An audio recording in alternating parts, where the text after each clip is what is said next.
Oxford Audio.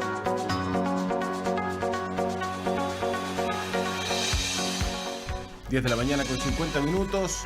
Salud Visual, me encanta este bloque de Salud Visual que lo tenemos todos los jueves con Vania Zúñiga. Recién veíamos también la consulta de Vania que está ahí en la Galería Patagonia. ¿Cómo estás, Vania? Buenos días, gusto de saludarte. Días, sí. Con mucha pega, ¿sí? Sí, mucho trabajo. Bueno, Eso mucho es trabajo. bueno. Eso es muy bueno. Sí. Si no te encuentran en la consulta, te encuentran en la clínica, ¿no? Sí, pero ahí son preventivos por ahora. Ah, ya, perfecto. Por ahora. Ya, pero por ahora. Perfecto. Por ahora, yo me voy a tomar la... Vamos a hablar de astigmatismo. Exacto. ¿Es sí. muy común el astigmatismo? Bastante. En realidad casi todos tenemos un nivel de astigmatismo, Ya. pero no tiene manifestaciones sintomatológicas. Se puede compensar bastante bien con tan solo apretando el ojito. Es lo básico, cuando se achican los ojos. Ya. Y en realidad lo que genera es la sensación visual, o sea, se proyecta la imagen, pero el paciente ve borroso, como pixeleado. Ya, esto es como siguiendo la línea respecto al tema de los vicios de refracción que veníamos hablando, con la hipermetropía, la miopía y ahora el astigmatismo. El astigmatismo puede estar acompañado de miopía o hipermetropía, Ya. en la yapa. Ya. ¿Ya? Anatómicamente habría... ¿Siempre viene acompañado de uno de los dos? No, ¿O? también puede ser puro, Ok. pero generalmente puede acompañar. En cambio, en el caso de la miopía con la hipermetropía son antagonistas. Nunca Ya. van a estar los dos dentro del mismo ojo. Ok, En este ok. caso sí podemos tener astigmatismo con hipermetropía o astigmatismo con miopía. Ok. ¿Ya? Como decía, lo que siente el paciente es ver que ve la imagen, pero la ve borrosa y le genera bastante cansancio visual. Ya. ¿Ya? Y esto está dado porque el ojo está con un largo normal, pero la córnea, este lente transparente que se ve de perfil, tiene una irregularidad, como un rayoncito. Ya. Entonces, lo normal es que el haz de luz ingrese y llegue a la fobia, porque la córnea está lisa y ahí se estimulan los fotorreceptores y vemos súper nítido y todo lo que conlleva ver bien. Pero cuando tenemos este astigmatismo, se genera un cambio de la dirección del haz de luz y esto ya no está llegando a la fobia, sino que llega a otras zonas que no son tan especializadas en la visión en detalles. Ya. O sea, se muestra, pero no de la mejor manera. Ok. ¿Ya? Esto también es una falla de fábrica, es genético, es bastante marcado, hereditario. Tenemos hasta entre 1 y 2 es bajo, 2 y 3 medio y entre 3 y 6 alto. En general, cuando tenemos sobre 6, estamos en sospecha de ectasias corneales, ya que la córnea, porque es tan grande este bache que se adelgazó la córnea y eso generó que se empiece a deformar. Y ahí podemos estar en presencia de queratoconos, queratoglobos, ya que se engloba la córnea y sobresale. ¿Y ahí qué se hace? En esos casos, bueno, primero hay un tratamiento con lentes de contacto rígidas, que para mantener la forma del ojo. Si eso no funciona, se puede trabajar con anillos intraestromales, que son procedimientos quirúrgicos Ya. más elaborados, y ahí en los casos que no funcionan estos métodos, se pasa al trasplante de córnea. Ya, eso Ya, es más, o sea, eso es más complicado. Claro, estamos ¿no? hablando de palabras mayores. Ya. Por eso cuando un paciente tiene astigmatismo en el rango alto, es bueno que se monitoree año a año, porque aquí podría existir la posibilidad de que evolucione a este tipo de ectasias corneales. Ya. ¿Ya?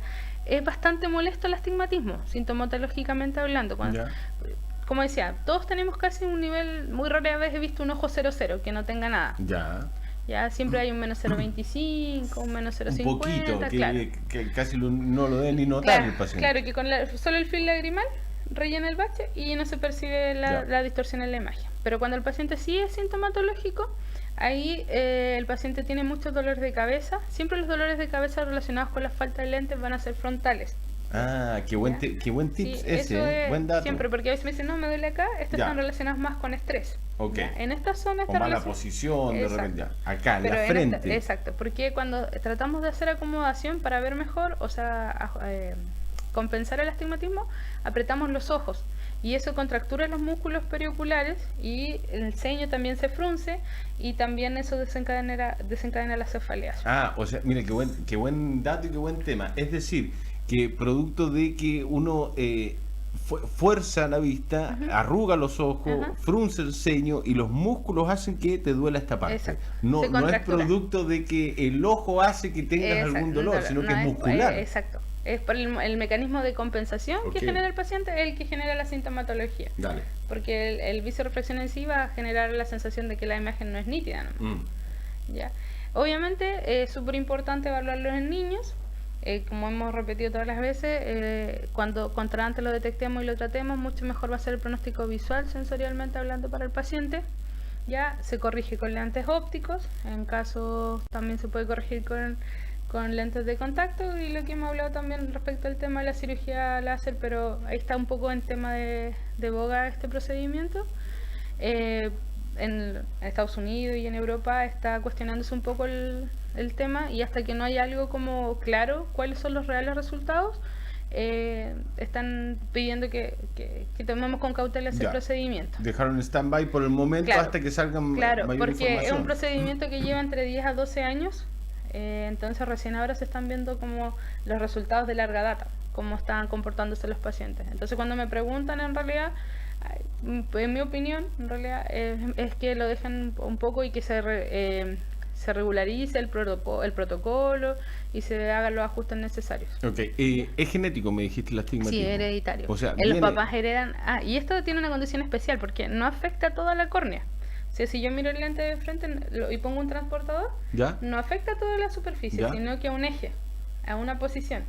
Entonces igual es súper importante que a la hora de la refracción el paciente sea claro con sus respuestas, para que podamos detectar el eje exacto donde tiene que ir el aumento. Mira, 1 o 2 grados hacen la diferencia de repente en algunos pacientes.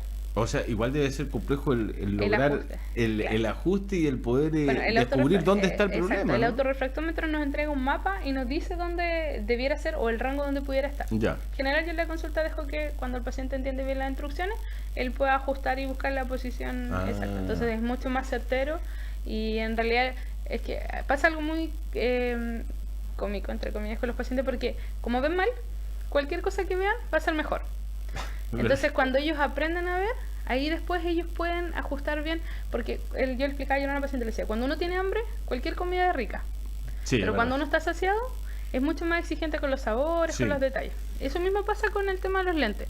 El paciente está viendo mal, lo que le demos suma. Okay. Y ya en el proceso de aprendizaje y que se sienta más en confianza en la consulta, eso va a determinar que sea mucho más fidedigna su respuesta y que el lente va a estar mucho mejor. ¿Ya? Pasa mucho que los pacientes con astigmatismo, porque generan mareos, por como el lente va solo en una posición, se debe subcorregir cuando el paciente está partiendo con el lente. En el caso de los pacientes adultos, o van a usar lentes por primera vez, porque si no es muy abrumador. Y el paciente finalmente se marea, le duele la cabeza y termina con el lente guardado. Empieza a ver bien al toque, inmediatamente, y eso le provoca malestar. ¿Qué tipo de malestar? ¿Se puede marear? El paciente de principio se abruma. Exacto, y de principio camina como astronauta. Siente que el piso está en desnivel, le agarra un poco los peldaños, porque igual si un ojo estaba suprimiendo, después empieza a ver en 3 dimensiones, y eso hay que reeducar al cerebro, ¿ya? Entonces el procedimiento en estos casos es subcorregir. Entonces uno le da un poco menos de aumento, que pase de mal a bien, y después cuando ya se acostumbró y va mejorando con el tiempo. Exacto. ¿Y cuánto dura ese proceso más o menos, Vania? En general, si un paciente es constante, de un año a otro ya podríamos pasar a la mejor corrección. O sea, el primer control subcorregir, y en el siguiente control ya que se adaptó a verse con lentes, sentir algo en la cara y entrenó su cerebro, podemos ya subir la corrección. O sea, es un periodo largo, un año. Bueno, hay algunos no es llegar y corregir. No, hay pacientes que en realidad sienten antes que ya el lente no está siendo tan bueno, y ahí pueden igual acudir, eso igual es como con libertad. Sí. Pero en general se da un año por los temas el gasto que significa usar un lente también. No es como me adapté en un mes, cámbiame. Claro, tiene que ser hijo Farcas. Va con el bolsillo. Exactamente. Entonces ahí. Farcas se compra un ojo. Claro, tráigame un ojo biónico. Lo que pasa a veces los pacientes cometen el error de creer que les aumentó, pero en realidad no aumentó. Si no, supongamos el paciente tenía un -4, su primer lente, y subcorregimos con un -2. Pasó a ver, no sé, de un 20% a un 60%. Entonces, a la siguiente control subimos a un 350. Entonces, creen que en realidad avanzó la condición, pero en realidad eso no ocurrió. Solamente fue el tema de la refracción. Y siempre es importante saber que la refracción entre un profesional y otro va a variar, teniendo el mismo vicio de refracción. ¿Sí? Porque las condiciones ambientales van a condicionar la respuesta del paciente. Perfecto. Si un paciente está estresado, sobre todo en el caso del astigmatismo, que como tenemos que buscar un punto justo de ajuste, es más notorio que en las esferas, que un poco más manejable. Okay. Pero en el astigmatismo, el paciente, hacer la diferencia entre mover el eje un poco menos, hace que la visión sea mucho más clara. Entonces, si el paciente se siente en confianza con el profesional de decir, si sabes que podría ser mejor, eso va a ser y sea una mejor refracción. Si yo estoy presionando a mi paciente, estoy acotando el tiempo, el paciente, como se siente estresado, por supervivencia va a querer salir de esa situación, va a decir, no, sí, después compra lente, ve mal y es todo un círculo vicioso. Exactamente. Sí, no quedan segunditos, pero quiero ir nuevamente al origen.